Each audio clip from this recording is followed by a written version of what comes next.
UK Pro Bs once again. Remember, subscribe. And I'm delighted to be joined by the knowledge himself, Spencer Fearon. How are you? I'm blessed. I'm blessed, bro. Everything's good. How's things going on your end, my friend? Doing well. Just trying to navigate through this lockdown. You know, it ain't easy, but we're almost there. Maybe. I don't know. Who knows? Bit of a mad one, but it is what it is, man. It is what it is. We'll wait for Boris to address the nation tomorrow, and we'll see where we are from there, innit? Right. Was it 8 o'clock? 8 o'clock tomorrow, man. We'll sit down studiously and wait for that. But I've got at 8 o'clock when Boris is doing his address. We're addressing Bill Haney to find out on his son. Yeah, him and Tunde go back a little while now. So yeah, that's what that's what I'll be doing at that time. Yeah, no, he's a sound guy, man. You know what? He's a sound guy, definitely, man. You know, I'll definitely be looking in for that, 100%, man. Yep. You do some good stuff, man. And the fighter's right, man. You know, the whole Breland thing, man. That Breland interview was mad. It was mad. You know what? It on fire again. It kind of sparked life into the game again.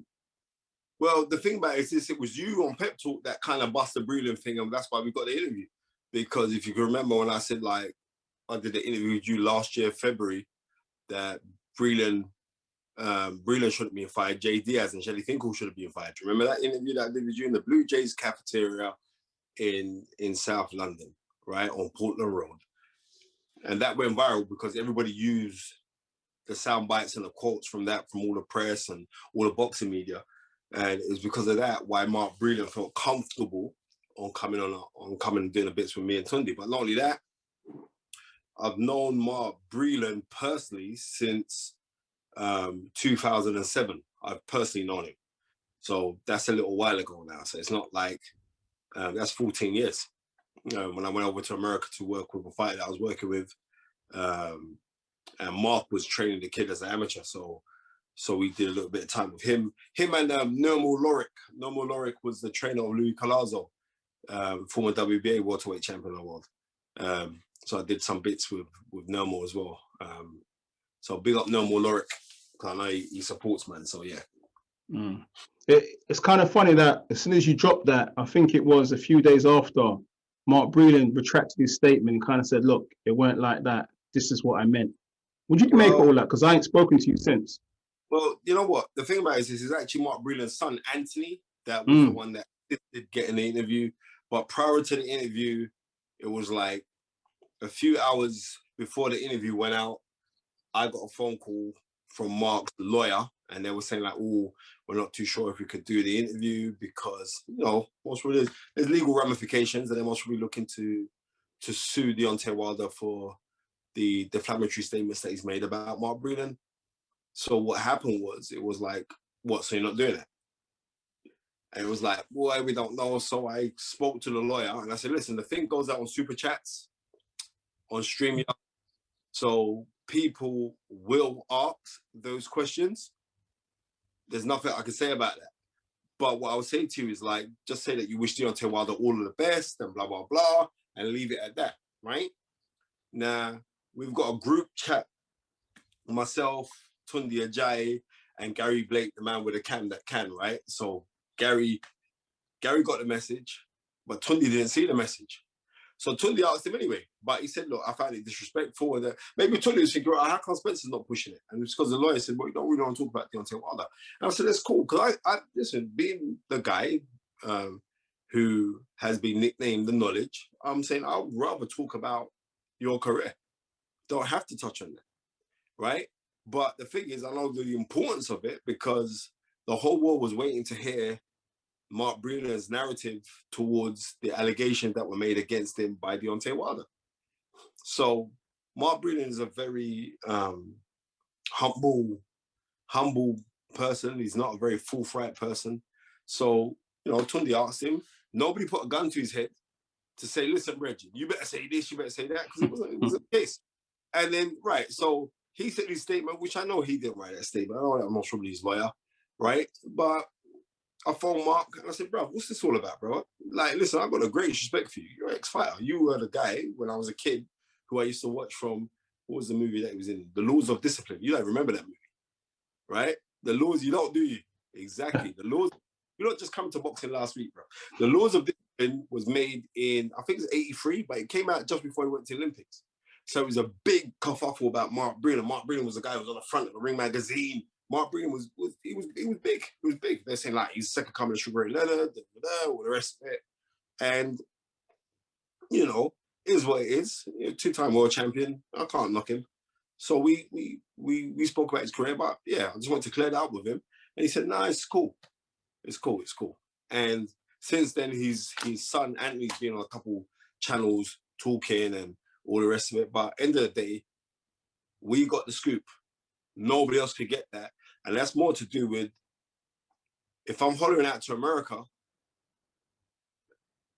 I've been in this game a long time. I've been involved in boxing for now, 42 years? That's a long time, right? Wow. Yeah, I'm right. I've been involved in boxing 42 years. I've been watching boxing for 45 years. Like watching boxing, like avidly watching boxing. So it's nothing new to me. It's new to average. It's new to there's a new wave of people coming in, and it's like new because they're on it. And because I've been involved in boxing for this amount of time doesn't give me a sense of entitlement at all. But the people who really know, they know. Yeah, Spencer has actually got a sense of entitlement because we give him that entitlement. So it is what it is, and we just keep on doing our thing. All right, we've got to kind of segue into the card last night. Okay, look, firstly, for Marku defeating Ryland Charlton. Good fight. I enjoyed that fight. What about yourself? Listen, I did enjoy the fight, and this is the fight that should happen. I'm glad that I'm saying it on here, on yours first. I most probably get the both of them for the Fight Is Right because everyone knows I'm very close to Dave Coolwell and I'm very close to Sam Jones. So, and Sam Jones manages Marku, and Dave Coolwell manages Antwi, Samuel Antwi. Kofi, yeah. Samuel True Antwi. Sensation, yeah. Sorry, yeah. Bro, I was very impressed with Antwi on which I covered on that fight on ESPN, you know, because you use props to my work, so big up yourself for that. But yeah, I would like that fight. That would be the fight because it was Antwi. Antwi, what, 11 fights in now, 1 loss. Yeah, I mean, he was Southern Area champion. Now he's a English champ. I like to see that fight. That is a fight that I would like to see, right? Because that would be a classic Hagler Hearns kind of thing. Trust me, that's the fight that I want to see. Yeah, and you know that Antwi was very aggressive with the body shots on Friday night. So, you know, Ryland Charlton was aggressive last night, I thought as well. But Antwi, I think, is going to offer more, no if not more. To Charlton. Charlton ain't no power. None. But he still managed to floor Marku. And the thing about it is this: I like Marku. I think Marku's a fun fighter. I think he's good for the sport because he's got people talking. He's got good fanfare, and I've got a big affinity with Albanians. And this is the next thing. I used to manage and work with a guy called Kresnik Chatu, right? The Eagle. Marku's not bigger than Kresnik. Kresnik was ridiculous. Kresnik made me earn so much money when I was promoting fights because Kresnik would sell out the York Hall by himself. Wow, okay. Right, when I was promoting Hard Knocks. And all the rest of the guys, I'd have like 8 other fights on the card or 5 fights on the card. Everyone saying we want tickets. I said, bro, they're all got it. No? Seriously, Kresnik, mad one. Kresnik would sell out the place. Got a lot of time for Kresnik channel. So I'm saying Marku should be paying homage. You see, with me, guys who paved the way for me to come through, I show homage to them. That's why I always climb up. I never rung on the ladder that I can climb up. These guys got paid. Kresnik Chato was the guy. He bust my career when I started to promote. Then Troy came along. Then Darren Hammett won the British title. You know what I mean? Then Troy won prize fight. Larry Ekendall won charge fight. But the guy that really bust me, was like, bro, Spencer can do this thing. And made me jazz it up. It was like Karen Bain, my business partner, but it was actually Kresnik Chato. So I got big up Kresnik. So when I see Marku do his thing, I'm saying, yeah, it's nice. And yeah, you bring crowd. Nobody brought crowd like Kresnik Chatto. Nobody. I'm telling you this now. Ridiculous. And if it was now, we're going to flip the page 10 years on, how social media has really, really grown, he would be on another level now. But big up Marco, I like him. I think he's a fun fighter. And he's a work in progress. And so is Antwi. So I'd like to see them two fight now. I'm going to try to get both of them maybe this week or next week on The Fight Is Right. That's that fight there, because there ain't no building up fights right now. We're in a pandemic. It's 50-50 fights. 100. MTK Global were putting on 50-50 fights the other night. There weren't no, this is definitely a foregone conclusion. No, you have to fight. It's sink or swim. Or if it wasn't the other side and the other favor for a fighter, it wasn't to the MTK Global fight. They said, well, we got to put you got to go challenge for a title. Boom. Yeah, that's boxing, man. I mean, last night, Eddie Hearn, good card. Pandemic's going on. You know what I mean? So therefore, pandemic, man has to go and fight. Everyone on the talk, unless you want to be Instagram fighters. No. They're calling it the shockdemic now. Yeah, the shockdemic, for real. Yeah, I mean, it is. It's a shockdemic. All right, so look, okay, you said that Charlton hasn't got power, but I thought, to be fair, he gave a good account of himself. I think Marku had a game plan, which he was sticking to. Yeah, listen. George Foreman always used to say, never follow a puncher. Never, ever, ever follow a puncher. And what was he doing in there? He was following Marku's heavy-handed, and Marku's very, very fast as well. Got good uppercuts, got good repertoire of punches, and he's only got to learn. He's got to learn even more. So I was, like I said, I enjoyed that fight. Yeah, I mean, but I did feel sorry for Ryan Charlton. I felt sorry for him as well, because after he floored him, I thought, yeah. But you know what? We shall see. But I said the fight. I'm gonna be boosting up this Antu kid all the time, because I know what's gonna happen. They're gonna kind of swerve him.